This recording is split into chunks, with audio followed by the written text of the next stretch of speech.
திருநெல்வேலி கிழக்கு மாவட்ட காங்கிரஸ் தலைவர் ஜெயக்குமார் மரண வழக்கு தொடர்பாக திருநெல்வேலி சிபிசிஐடி அலுவலகத்தில் தற்போது திராவிட முன்னேற்ற கழகத்தை சேர்ந்த திமுக மாவட்ட வர்த்தகர் அணி துணை அமைப்பாளர் சுபிகர் என்பவரிடம் சிபிசிஐடி போலீசார் திடீரென தீவிர விசாரணை நடத்தி வருகின்றனர்.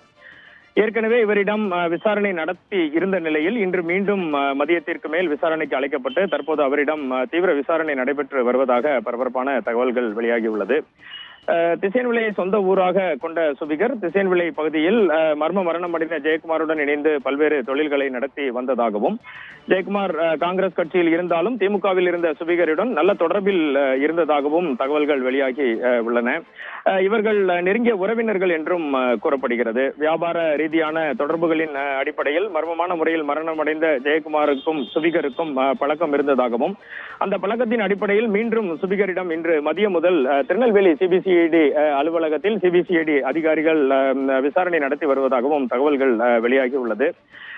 ஜூன் மாதம் 4ஆம் தேதி மர்மமான முறையில் மரணமடைந்த திருநெல்வேலி கிழக்கு மாவட்ட காங்கிரஸ் தலைவர் ஜெயக்குமார் மரணமடைந்து 4 மாதங்களுக்கு மேலான நிலையில் இதுவரை சுமார் 120 பேர்களிடம் விசாரணை நடத்தப்பட்டு இருப்பதாகவும், ஒவ்வொரு கட்டத்திலும் கிடைக்கக்கூடிய தகவல்களை பதிவு செய்து வருவதாகவும் சிபிசிஐடி தரப்பில் தெரிவிக்கப்படுகிறது. ஆனால் இந்த மரண வழக்கில் ஜெயக்குமார் தற்கொலை செய்தாரா அல்லது கொலை செய்யப்பட்டாரா, அப்படி என்றால் அதற்கான காரணங்கள் என்ன என்பது குறித்து எந்த தகவலும் இதுவரை வெளியாகவில்லை என்பது குறிப்பிடத்தக்கது. இதனிடையே காங்கிரஸை சேர்ந்த ஜெயக்குமாரின் மரண வழக்கில் திமுகவை சேர்ந்த வர்த்தகர் அணி திருநெல்வேலி மாவட்ட துணை அமைப்பாளர் சுபிகரிடம் தற்போது விசாரணை நடத்தி வருவது திருநெல்வேலி பகுதியில் ஒரு பரபரப்பினை ஏற்படுத்தியுள்ளது.